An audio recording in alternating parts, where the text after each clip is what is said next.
Bonjour à tous. Je vais essayer de poursuivre dans la tonalité positive que vous avez vécue hier. On va passer à des choses peut-être plus concrètes. Ce que je vais vous présenter n'a pas valeur d'exemplarité, simplement une tentative un peu de mise en œuvre, pour répondre un peu aux questions un peu urgentes qui travaillent un peu nos églises. Alors, peut-être préciser que le diocèse de Coutances compte 500 000 habitants, un petit peu moins depuis que nous sommes aussi en diminution démographique. Donc, c'était un petit peu plus de 500 000 quand je suis arrivé, et maintenant c'est un petit peu moins, qui est essentiellement rural comme le vôtre, mais aussi maritime. Ça, c'est une belle caractéristique. Avec un pôle urbain important sur Cherbourg, tout là-haut, qui fait à peu près 75 000 habitants. Et puis sinon, quelques petites villes. Coutances, où je suis, fait 8 000 habitants. Vous voyez, c'est même pas, c'est assez petit. Enfin, il y a Saint-Lô qui fait 22 000. Avranches autour de 12 000. Un diocèse très marqué par le territoire. Ça me frappe beaucoup. Où on est plutôt dans une mosaïque de terroirs. Chacun est avec des caractéristiques très, très originales dans chacun de ces petits lieux. L'importance des bourgs-centres, le conseil départemental en repère quand même une vingtaine de bourgs-centres, avec encore, ce qui me frappe, même si les gens là-bas se désolent, disant qu'ils perdent tout, je trouve que par rapport à la Bretagne, par exemple, ils ont su maintenir des commerces de proximité dans les petits bourgs, etc., et qu'il faut absolument protéger, avec, je trouve, une vie, plutôt, enfin, en tout cas, je trouve très sympathique à ce niveau-là, avec l'importance de foires. Nous avons même la foire la plus ancienne d'Europe, qui date du XIe siècle, et qui s'est maintenue sans interruption, à l'essai, qui vraiment, ces foires agricoles, qui sont maintenant bien plus qu'agricoles, sont des temps de rassemblement très importants dans cette région. Voilà, je ne vais pas en dire plus, parce que voilà, mais c'est une très belle région. Je vous invite à passer quelques vacances, parce que entre le paysage marin et le paysage des campagnes, qui est resté quand même assez protégé avec ses bocages, et je pense que c'est l'une des dernières régions de France où l'on peut passer de la côte à la campagne sans transition immobilière. Vous voyez, donc on passe de la côte à la campagne, et c'est quelque chose de... On trouve ça aussi dans le Pays Basque un petit peu, je trouve, mais enfin, je trouve ça très, très, très beau. Voilà, j'arrête de faire de la publicité pour mon département et je passe au sujet. Pourquoi on s'est lancé dans cette opération qui a conduit à la lettre pastorale que vous trouvez intégralement sur le site du diocèse. Tous les documents que je citais sont disponibles gratuitement sur le site du diocèse. Pourquoi on s'est lancé dans cette opération, qui a quand même été un gros chantier, qui nous a pris pas mal de temps. D'une part, parce comme dans beaucoup d'endroits, on constate qu'on ne peut plus continuer comme avant. Ça, on peut plus continuer comme avant. J'entendais ça partout. Le filet craque. Le dispositif pastoral craque, on n'a plus les moyens, le nombre de prêtres évidemment joue, le vieillissement des communautés, enfin je vous passe, tous les clignotants que vous connaissez bien, qui fait que il faut s'adapter. Enfin ça c'est du côté de l'Église, avec la tentation de sombrer dans une espace pastoral de déclin, où petit à petit on gère comme on peut ce qui reste, etc. Et puis on diminue la voilure, et puis on finit par se replier sur des choses qui deviennent de plus en plus insignifiantes. Alors comment résister à cela? Et comment s'engager dans une autre voie qui soit beaucoup plus dynamique, une voie d'espérance? L'évolution sociale de notre monde ne peut pas continuer comme avant, dans un monde quand même où la sécularisation va croissante. Alors, je sais pas, peut-être pas chez vous, mais enfin, chez nous c'est quand même le cas, où on sent un éloignement de plus en plus grand des personnes vis-à-vis de la foi des chrétiens, de la culture chrétienne même si dans la Manche il y a un fond chrétien qui demeure, et je pense qu'il faut qu'on en tienne davantage compte et qui se réveille. Il suffit parfois d'une petite allumette pour que ce fond se réveille. Mais qu'est-ce qu'on en fait de ce fond chrétien? Donc impossible de continuer comme ça. Le sentiment et là c'est surtout vrai pour des prêtres notamment, de ne pas avoir d'horizon. Et donc vous savez, quand on n'a pas d'horizon, eh bien ça n'aide pas à vivre. Donc le sentiment que on vit comme on peut, et puis il nous manque un peu quelque chose qui pourrait nous entraîner vers des lendemains. Et donc, constatant cela, je me dis, mais on ne peut pas rester sans rien faire, il faut absolument qu'on prenne au sérieux ces questions, qui sont des questions quand même lourdes, et qu'on ne peut pas rester dans ces... Sinon, on va tomber dans une forme de sinistrose, d'une église un peu de tristesse, là, qui... Voilà. Donc, comment sortir de cela? Donc ça, c'était le premier constat. Et comment recevoir l'appel à refonder la mission de l'Église, dans la fidélité à ce qu'elle est, replonger dans sa mission d'une façon un peu plus fraîche, on va dire, retrouver la fraîcheur de l'annonce de l'Évangile dans notre Église, renouveler sa conscience missionnaire. Et quand je dis ça, moi, j'ai été ordonné le 27 octobre 2013, c'est l'année où le pape François a publié l'exhortation de la joie de l'Évangile. Et pour moi, quand j'ai lu ce document, ça a beaucoup résonné en moi. Je surlignais, au début on surligne quelques mots, puis on finit par tout surligner. Donc voilà, donc il y avait une pleine adhésion à ce document, qu'il présente d'ailleurs comme quelque chose de programmatique. Il suggère que ce qu'il écrit là, ça nourrisse un petit peu la mise en œuvre de l'Église dans tous les diocèses du monde. Et donc j'adhérais pleinement à ça, et la joie de l'Évangile a été pour nous la ressource première. Bon, l'Évangile d'abord, évidemment, mais la joie de l'Évangile en plus, comme lieu où on a puisé un peu pas mal d'idées forces pour conduire notre projet. Ça, et puis il se trouve que parallèlement, l'épiscopat m'a demandé de conduire une réflexion sur territoire et paroisse. J'ai oublié d'amener le document, qui a fait l'objet d'une publication dans les documents de l'épiscopat. Avec les Covid, les 2 ans sont devenus 3 années de réflexion, et j'ai puisé là aussi des analyses dont je me suis servi pour cette lettre pastorale, pour la réflexion qu'on a menée dans notre diocèse. Donc, vous voyez, il y a une espèce de convergence providentielle entre la joie de l'Évangile, le travail que les évêques m'ont demandé de faire, et puis la réflexion, les appels un peu du terrain chez moi. Il s'agissait entre autres, mais vous allez voir que je vais quand même pas m'enfermer là-dessus, et c'est la question qui vous intéresse, comment organiser une église missionnaire dans un nouveau rapport au territoire? Je pense que c'est la question qui vous agite. Et c'est la pointe un peu de la lettre pastorale. C'est la pointe. C'est-à-dire qu'il faut, en amont, traverser d'autres sujets. Parce que je pense que si la question n'est simplement qu'une affaire d'organisation, je ne pense pas que les changements d'organisation suffisent à nous transformer. Et que d'ailleurs le pape le souligne très bien, il s'agit avant tout d'une conversion. Et le changement d'organisation n'induit pas forcément une conversion. Et donc avant de réorganiser, il s'agit d'entrer dans une conversion et ne jamais perdre le fil de cela. Donc ça, c'était une conviction majeure. On a voulu situer cette nécessaire réorganisation de notre Église pour qu'elle soit davantage missionnaire et dans un lien au territoire, d'abord dans l'expérience d'une conversion spirituelle. Et ça, c'est fondamental, conversion qu'il faut mettre en œuvre. Voilà le pourquoi. Et donc on a appelé... Alors, notre projet, il a mis 4 ans pour se réaliser. Vous voyez. Alors, pour plusieurs raisons. D'abord, le Normand n'aime pas être pressé, il n'aime pas être bousculé. Et donc, il faut tenir compte de la culture locale. Et moi qui suis breton, j'ai un peu de mal, mais c'est ainsi. Donc, et donc, il faut du temps, et le temps de maturation, et puis le temps de la décision est parfois un peu compliqué. Mais bon. Donc, tenir compte des mentalités, sinon, vous savez, si on brutalise les mentalités locales, on crée plus de freins que d'avancer. Donc, il vaut mieux patienter et travailler en profondeur que de tout bouleverser. Enfin, ça c'est mon avis, de tout bouleverser pour susciter des peurs et tout bloquer la machine. Donc, l'exigence du temps qui est liée à la culture d'où je suis. La conversion, si on est sur la profondeur d'une conversion et non pas un simple changement d'organisation, c'est beaucoup plus long, parce que la conversion, elle se fait pas d'emblée. Si on veut qu'elle touche en profondeur, il faut un peu de temps.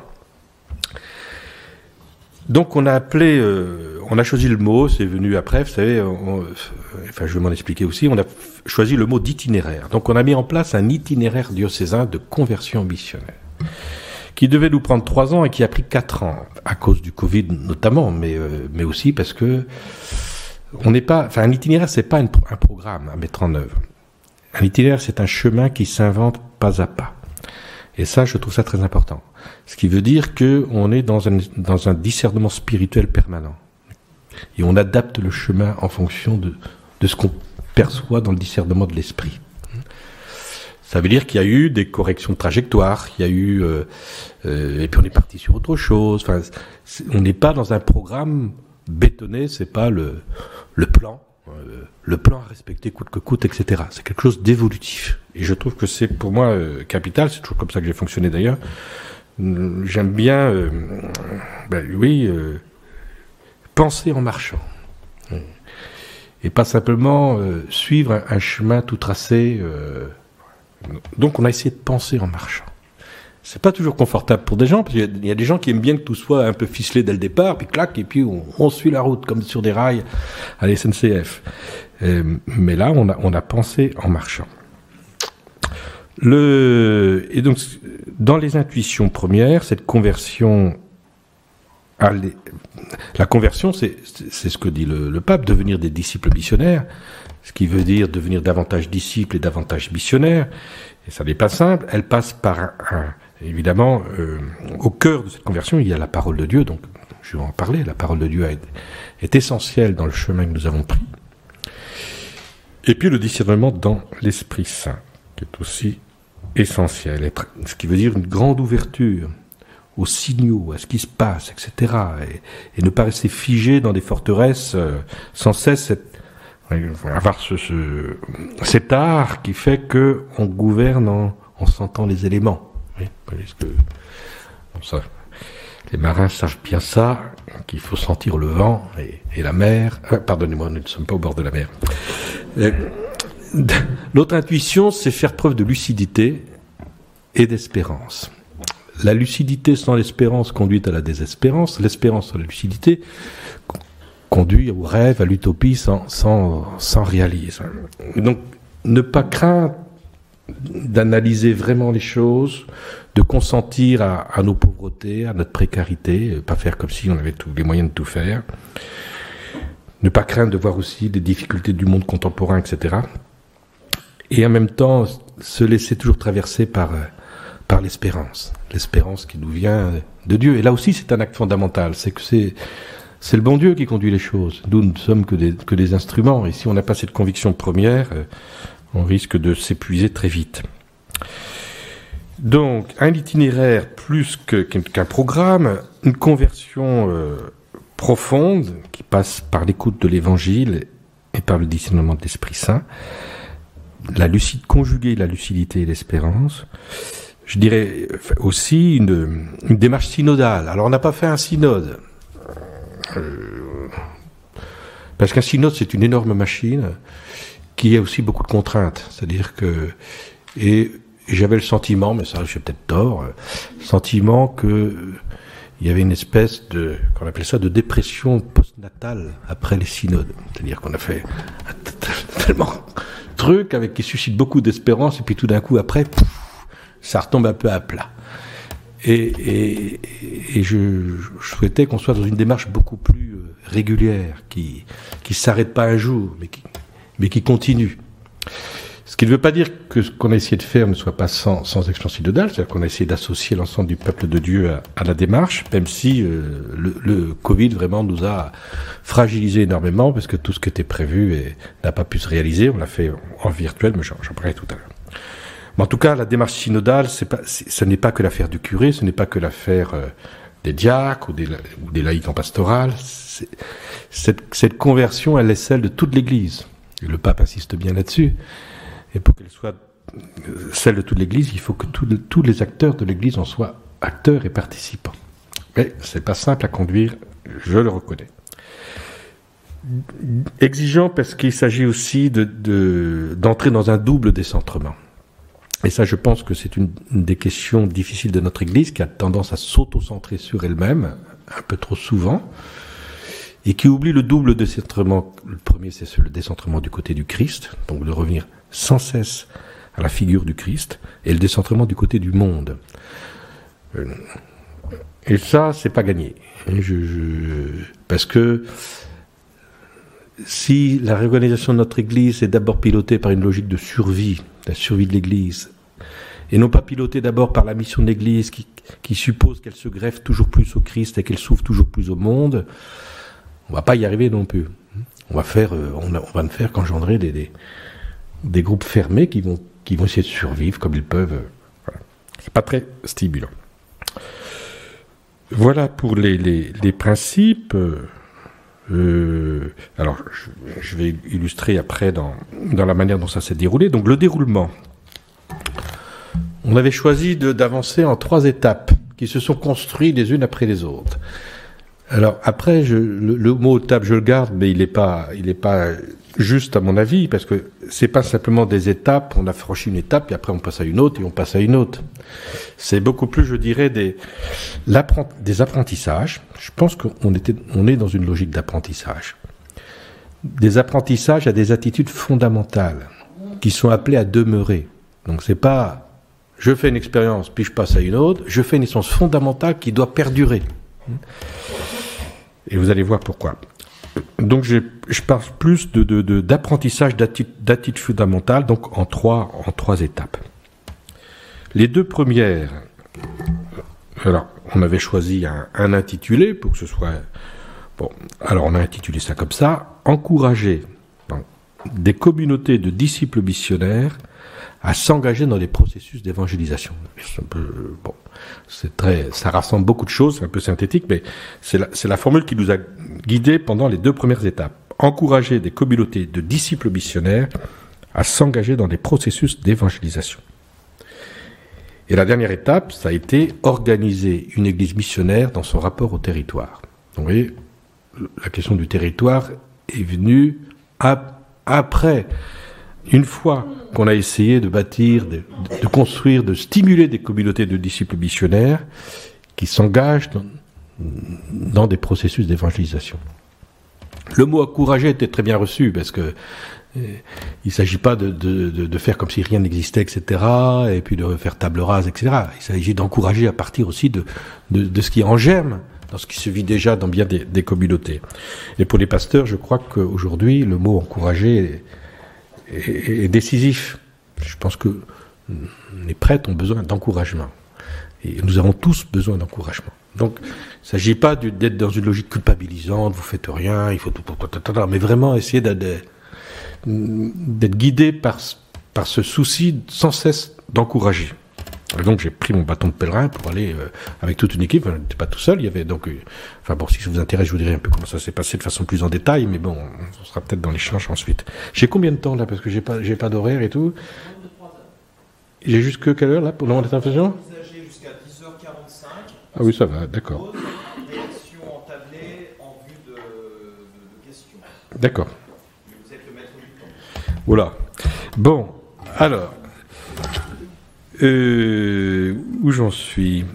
Donc je reviens sur les étapes 1 et 2 qui correspondent à encourager des communautés de disciples missionnaires à s'engager dans des processus d'évangélisation.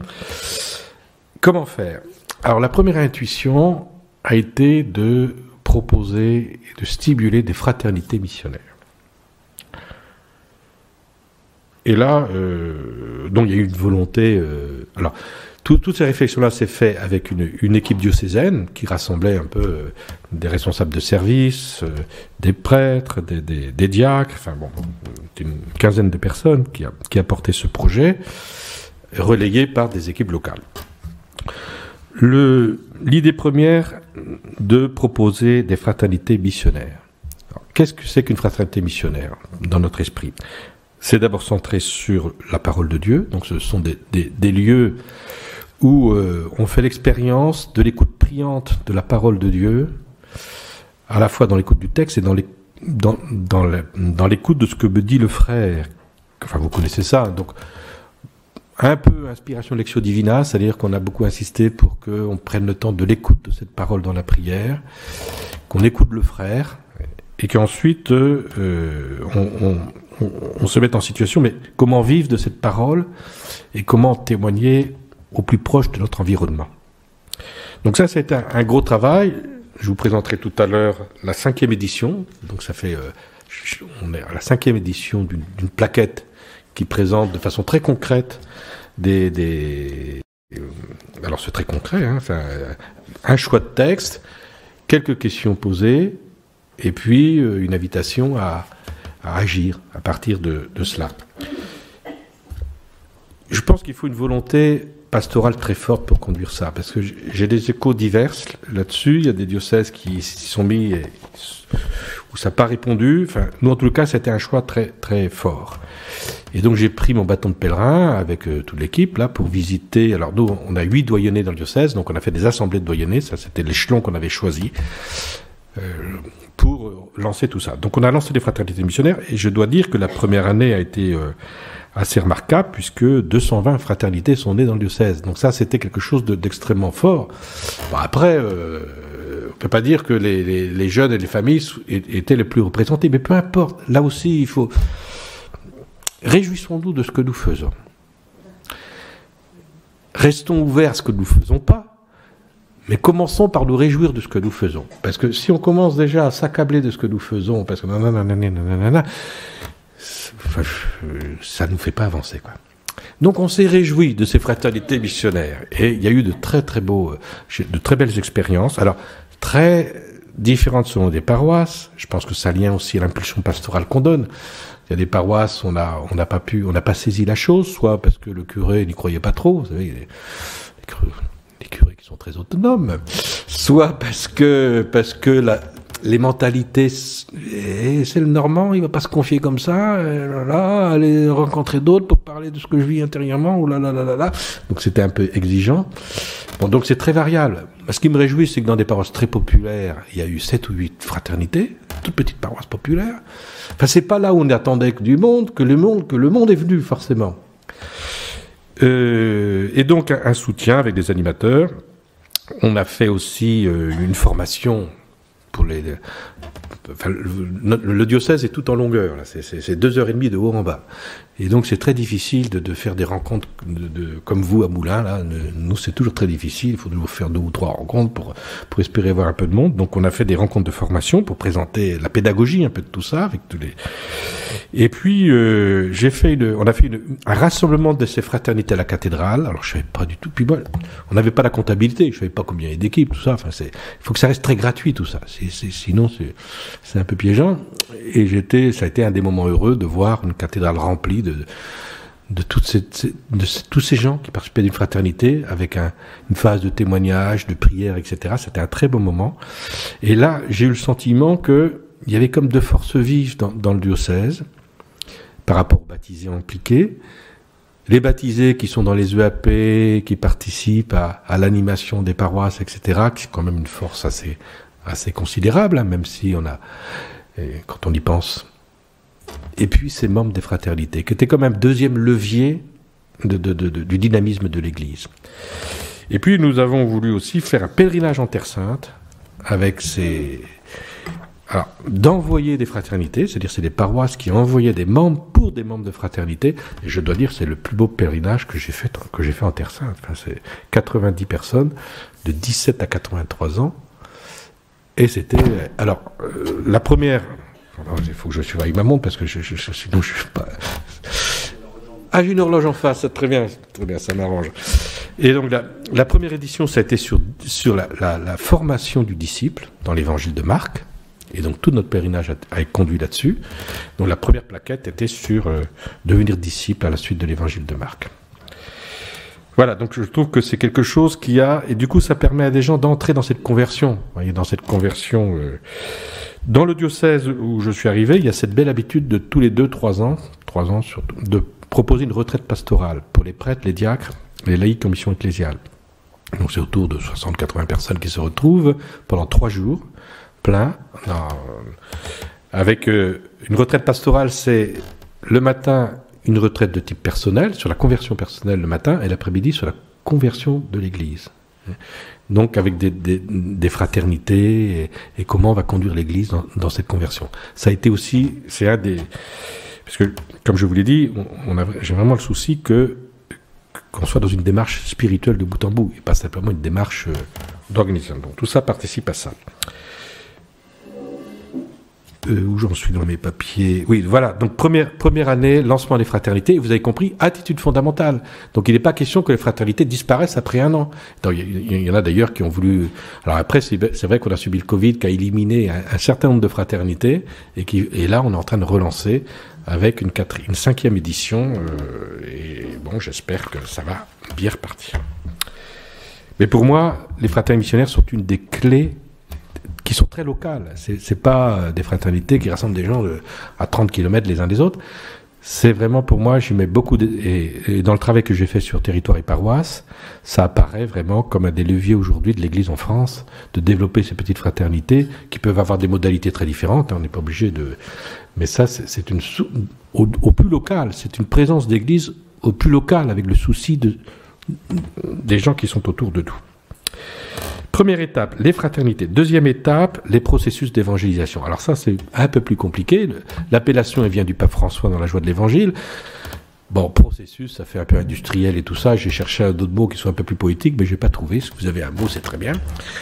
Et donc, on a gardé ce mot. L'idée, c'est que pour évangéliser, il faut accompagner les gens dans différentes expériences qui sont médiatrices de la rencontre du Christ. Et pour moi, il y a 3 types d'expériences. Celle de la rencontre de personne à personne, tout commence là. Si les baptisés n'ont pas une relation interpellante, enfin de témoin vis-à-vis d'autres personnes, si les baptisés n'ont pas conscience qu'ils sont tous en responsabilité d'être témoins dans leur relation personnelle de l'Évangile, on ne va pas aller très loin. C'est la base. Donc la première médiation de la rencontre du ressuscité, c'est dans la rencontre d'un témoin qui nous oui, et ça, on voit ça dans pas mal de chemins, comme chez les catéchumènes, ça revient souvent. La deuxième, c'est faire l'expérience, justement, d'une petite équipe, d'une petite fraternité. Où là, on fait l'expérience autrement de la confiance partagée, de la présence du Christ. Et la troisième médiation, c'est la grande assemblée, la grande assemblée des chrétiens. Et là, vous retrouvez là le chemin catéchuménal. Le chemin catéchuménal, c'est une relation interpersonnelle qui fait bouger quelqu'un et qui continue évidemment. C'est la petite équipe catéchuménale dans laquelle beaucoup de confiance ont mûri, on approfondit un peu l'évangile et la découverte de Dieu. Et puis c'est l'entrée progressive dans la grande communauté des chrétiens. Mais il s'agit de relier ces expériences-là. Or, trop souvent, nous sommes en silo dans notre Église avec des choses séparées. Donc l'idée, ça a été de réfléchir là-dessus dans chacune de nos paroisses. Quel processus d'évangélisation nous pourrions mettre en place de façon, là aussi, très réaliste. Il ne s'agit pas d'en faire des tonnes, d'en choisir 1, 2 ou 3. Et donc, si possible, en s'orientant vers des gens qui sont pas dans notre Église. Alors je pense qu'une paroisse qui a fait le choix de penser quelque chose auprès des personnes handicapées, parce qu'il y a une présence de personnes handicapées assez forte, par exemple. Donc ça a bien commencé, et puis là aussi le Covid nous a complètement fragilisés. Et donc l'idée, ça a été aussi de faire des visitations entre paroisses. On a couplé des paroisses, et vu que le diocèse est long, on a essayé de faire rejoindre des paroisses qui sont pas forcément proches les unes des autres, mais qui ont quand même des réalités un peu semblables, de paroisses de côte, de paroisses, etc., etc. Et ça a été une expérience très heureuse. Parce que en faisant ces visitations, donc on s'est déplacé, alors là aussi de façon très... On n'est pas dans des programmes, donc chacun fait comme il veut. Donc il y en a, ils ont déplacé que 2 voitures, il y en a qui ont pris un car entier, enfin bon, ça dépend des endroits. On est allé visiter cette paroisse, certains, ça a duré sur 2 jours avec logement dans des familles, etc., et ça crée des liens très, très chouettes. Et je trouve ce que ça a permis, c'est d'abord à la paroisse qui accueille de prendre conscience de sa réalité, parce que souvent, on ne sait même pas trop ce qui se vit dans notre paroisse. Enfin, le curé sait à peu près tout ce qui s'y passe, mais plein de gens ignorent que y a tel groupe de préparation au baptême, il y a et donc de relier ces propositions. Un processus d'évangélisation suppose qu'on relie des propositions. Je vous donne un exemple, par exemple, de la pastorale des funérailles. Pastorale des funérailles, il y a le temps de la préparation, le temps de la célébration, mais qui va donner suite après pour une visite? Et donc un processus d'évangélisation suppose qu'on relie la préparation, l'animation, et avec d'autres propositions qui sont de l'ordre de la visite, qui sont de l'ordre de l'accueil dans l'assemblée, etc. Enfin, ça va? Ce qui permet de créer, librement, parce que c'est pas de la manipulation évidemment, mais ce qui donne des conditions pour qu'un cheminement puisse se faire progressif dans la foi. Et donc là, chacun a pris conscience un peu de ce qui existait sur la paroisse et comment mettre des liens entre tout ça. Le mot lien est capital dans la lettre que je vais développer tout à l'heure. Bon, ça c'est quand même un peu difficile à faire comprendre, hein. Donc il y a eu des formations, etc. Mais je dois dire qu'on n'est pas... de toute façon, vous avez compris, il faut sans cesse remettre le couvert. Enfin, je veux dire, le tissage est à faire continuellement. 2 années, alors la deuxième année un peu complètement cassée par le Covid, comme chez vous. Et enfin, 3e étape, donc tout en gardant ça en mémoire, il ne s'agit pas d'abandonner ces apprentissages, de les garder en mémoire. Et 3e étape, organiser une église missionnaire dans son rapport au territoire. Donc là, ça nous a pris un peu de temps. J'aurais aimé que ce soit beaucoup plus synodal, mais là, le Covid, on était en plein dedans. La question, elle se pose ainsi. Quadrillage paroissial, j'ai entendu le mot tout à l'heure. On se dit, mais alors, quadrillage paroissial, chez moi, il y a 53 paroisses. Suite à une réforme qui a été faite il y a longtemps. Et il y avait 680 églises dans la Manche. Pour vous dire, avoir une petite idée de ce que ça pouvait représenter, le maillage de l'église catholique dans la Manche, c'était considérable, c'était incroyable. Donc, 53 paroisses, et le filet craque, on n'est plus capable de faire ce quadrillage comme on le faisait autrefois. C'est-à-dire que nous ne sommes plus en capacité que dans toutes les paroisses, je ne parle même pas des 680 villages, etc., il y ait la même structure paroissiale. Avec un curé sûrement pas, avec une équipe paroissiale, avec tout ce qui fait une paroisse. Donc on a aujourd'hui déjà des paroisses qui peinent à honorer tout ce qu'on attend d'une paroisse. Et donc ce quadrillage, il est en train de céder. Donc qu'est-ce qu'on fait ? Solution, on abandonne une partie du territoire. C'est ce qui tend à se faire dans certains endroits, qui n'est pas un choix délibéré, mais de fait, on va rassembler dans les villes, etc. Et puis évidemment, le monde rural on va pâtir un peu de cela. Impossible de tenir le quadrillage, impossible de tenir l'abandon du territoire. Ça, vous l'avez entendu hier, je m'en réjouis, parce que l'évangile est fait pour tous. Et quand on est évêque d'un diocèse, je ne vais pas s'aborder le nord ou le sud, parce que je n'ai pas les moyens d'un dispositif pastoral partout. Que nous reste-t-il ? J'attends vos réponses.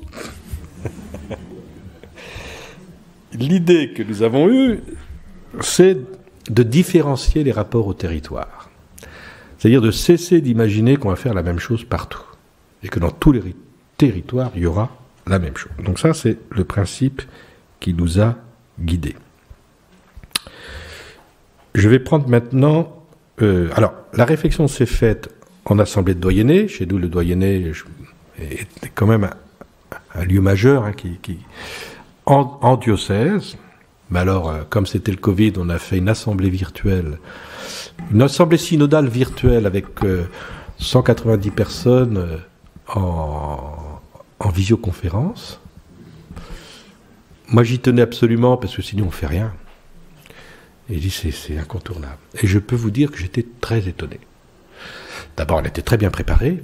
Puis vous savez, c'était le début. Et donc le premier rapport qu'on a à la visioconférence, on est dans l'émerveillement, c'est incroyable. Je voyais les frères africains qui étaient là, qui revoyaient leurs frères africains. Ouh, salut Charles, etc. Enfin, ça causait dans tous les sens sur le machin.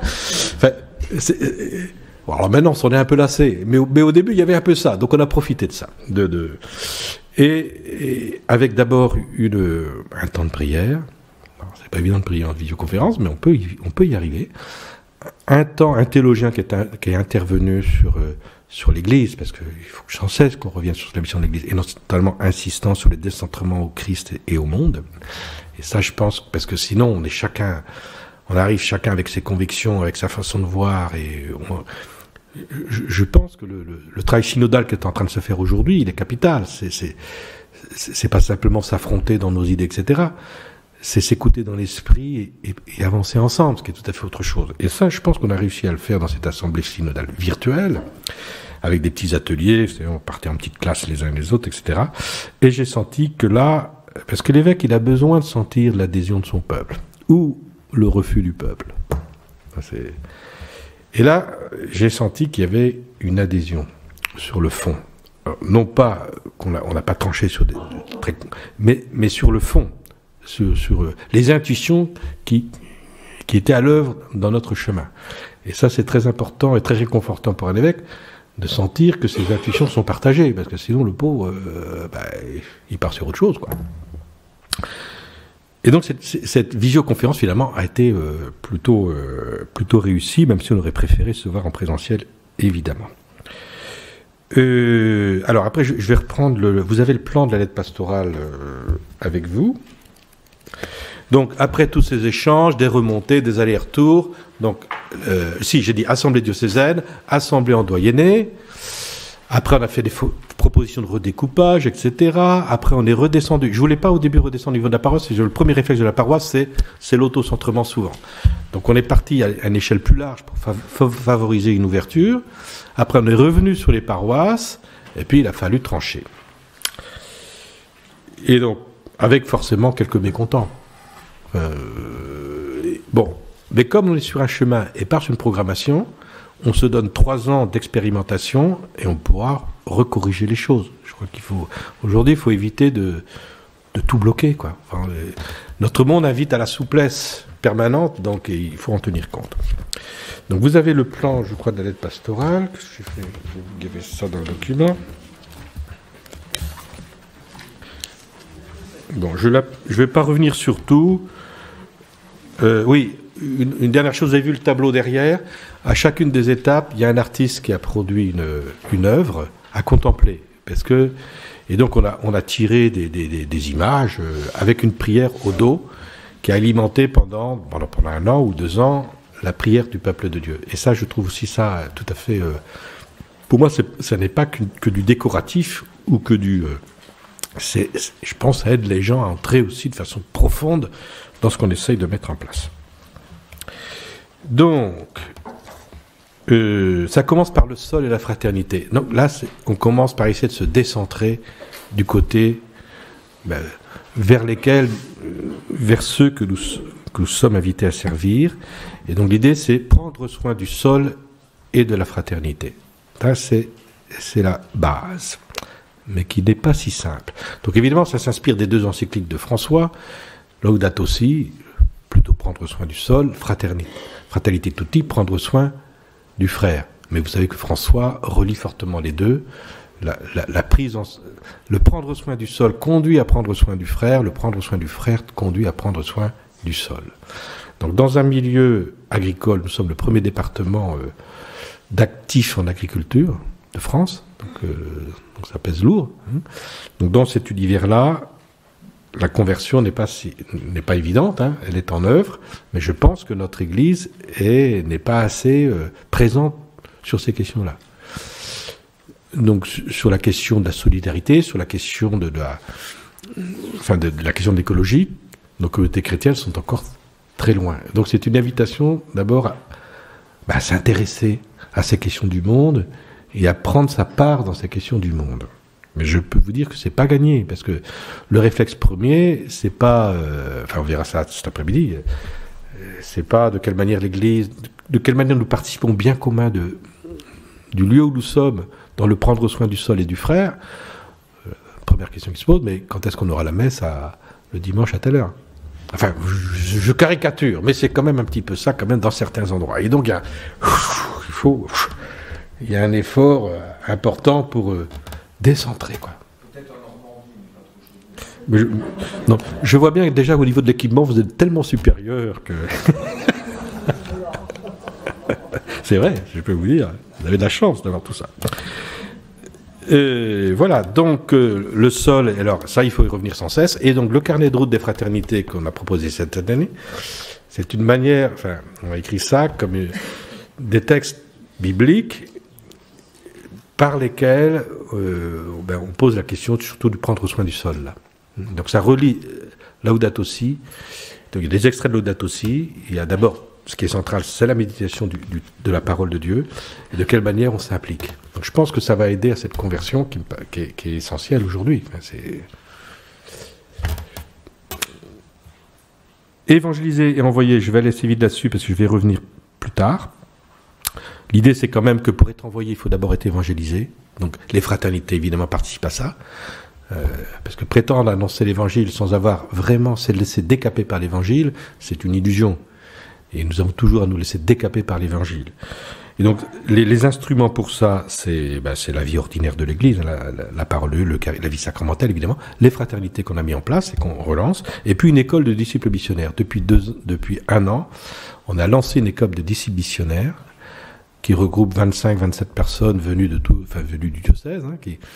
Et c'est vraiment une école qui n'est pas simplement une école théorique, qui est une école qui relie des expériences pratiques de type missionnaire, qui sont envoyées par les paroisses ou les communautés, et qui après sont des aiguillons des aiguillons de la mission, deviennent des aiguillons de la mission de là où ils sont. Donc ça dure 1 an, on a fait un truc très concentré, c'est 6 week-ends quand même, et 8 rencontres, donc c'est très exigeant, mais c'est ramassé sur 1 an, avec à la fois de l'expérience à vivre, conduire un projet missionnaire dans une paroisse, donc, des relectures en doyenné, et des temps de week-end de formation et de vie spirituelle.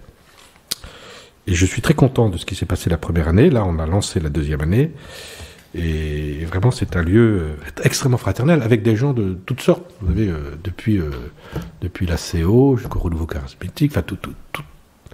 Et ça, c'est magnifique, que des gens différents, mais par bonheur, ils sont tous disciples de Jésus, n'est-ce pas? Ça ira ensemble quand même, je l'espère.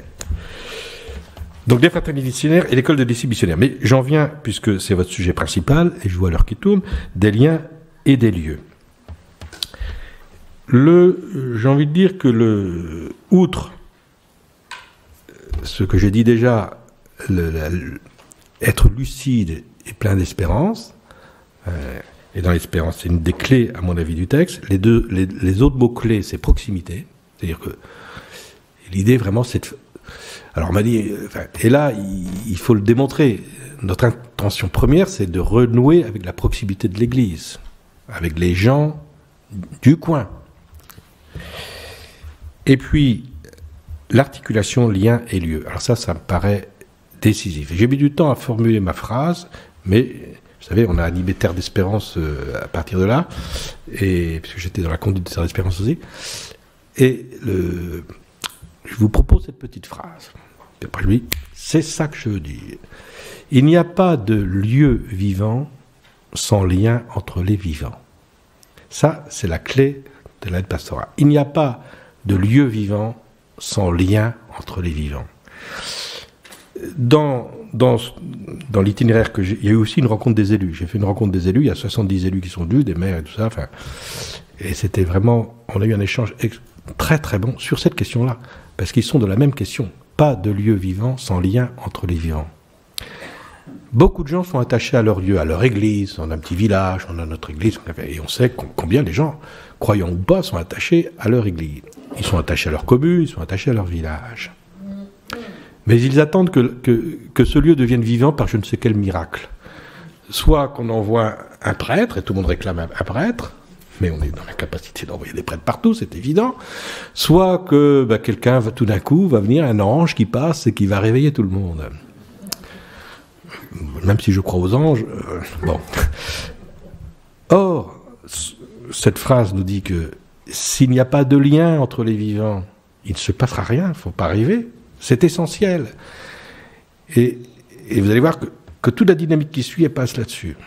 On rencontre des communautés, on leur dit, mais vous êtes attachés à votre lieu, c'est formidable.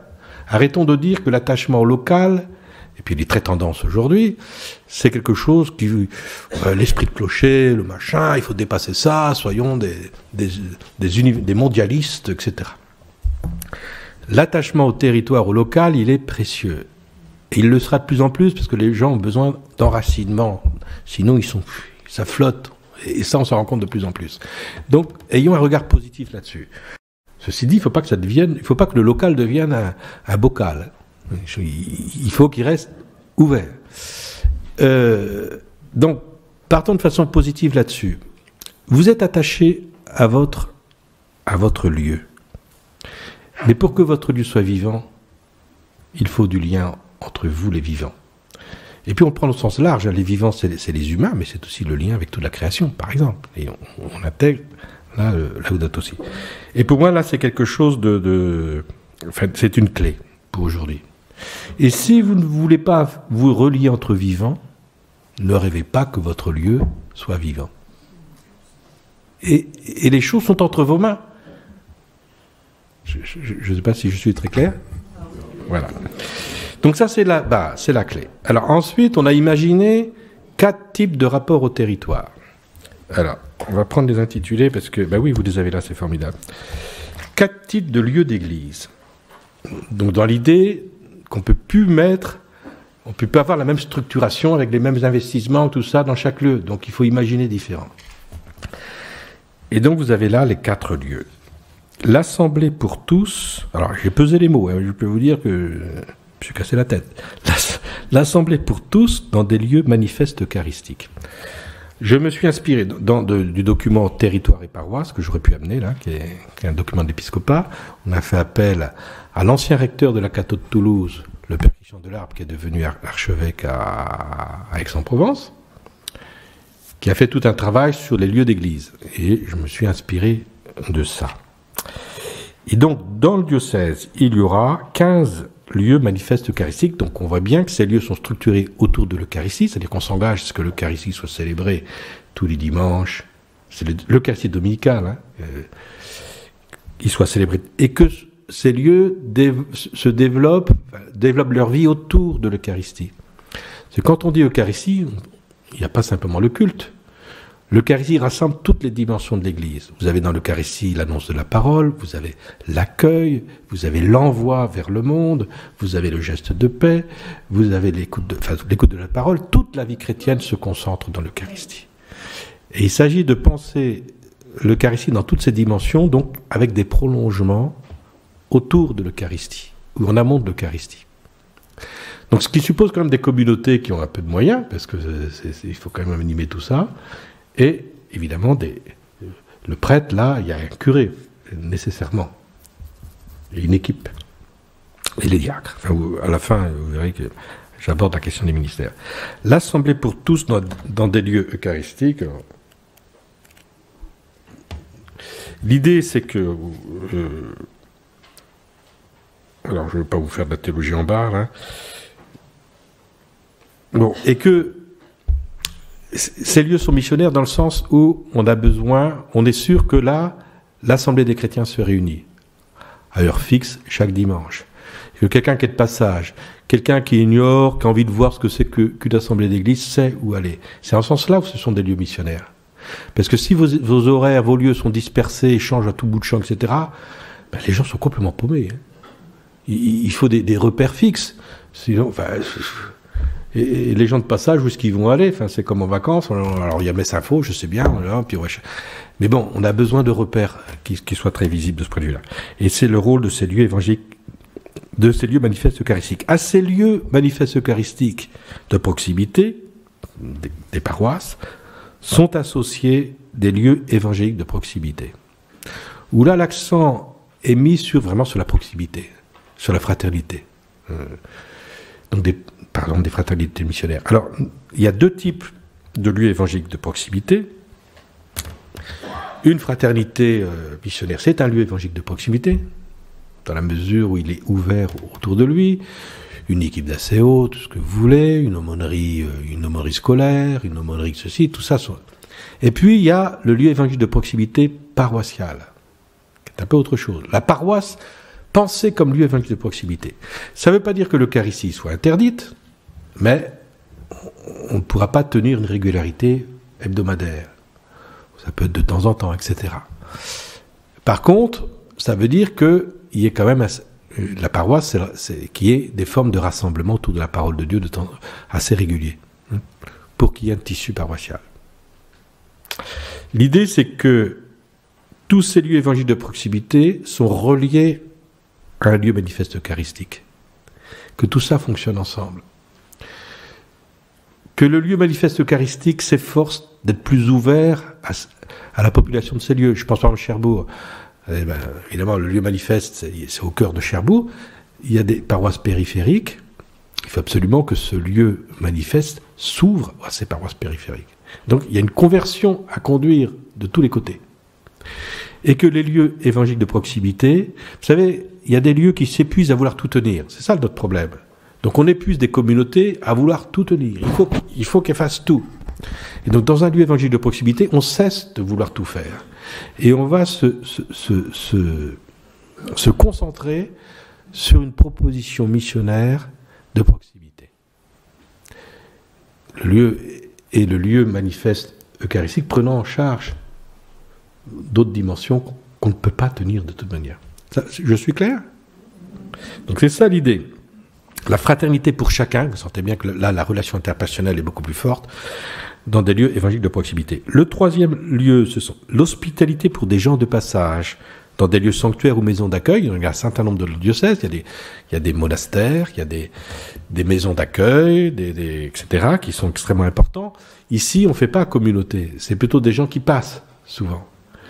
Et donc c'est un type d'accueil différent, c'est tout à fait autre chose. Et donc on essaye d'intensifier, on a de belles propositions, une maison de la paix, une grange de la paix, j'en parlais tout à l'heure, à Sainte-Mère, près des plages du débarquement, où il y a un lieu d'accueil qui invite qui évangélise, qui éduque à la paix par la rencontre et le silence. Il y a des choses comme ça qu'on peut mettre en place. Et puis, quatrième rapport au territoire, des visitations itinérances missionnaires. Donc depuis 5 ans, il y a une équipe de missionnaires diocésains, avec 2 prêtres, un diacre et son épouse, qui, à la demande, propose une session, une semaine missionnaire, comme ça. Alors, ce qui est intéressant, c'est que ça booste un petit peu, ça réveille, mais après, il faut que ça continue aussi. Et donc, l'idée, c'est qu'il n'y ait pas simplement cette équipe, mais qu'à l'échelle d'un doyenné, on n'oublie pas que de temps en temps, peut-être une fois par an, l'ensemble des acteurs va se déplacer dans un lieu pour réveiller un peu la conscience missionnaire des gens. Alors ça, c'est pas mis en place, on va mettre ça en place progressivement. Et voilà. Donc et je pense que, de façon à ce qu'aucun lieu n'ait le sentiment d'être totalement abandonné. Le minimum qu'on puisse faire, c'est ça. C'est aller visiter ces lieux. Et en essayant que cette visite fasse germer quelques personnes qui vont poursuivre. Et la manière dont le minimum qu'il est possible de faire et qui est très simple, c'est la fraternité missionnaire. Ça, à mon avis, pour peu qu'il y ait quelques baptisés et qui s'ouvrent à ça, je ne veux pas être provocateur, mais je pense que pour l'évangélisation, la présence d'une fraternité dans un village vaut largement une messe qu'on va dire tous les 6 mois.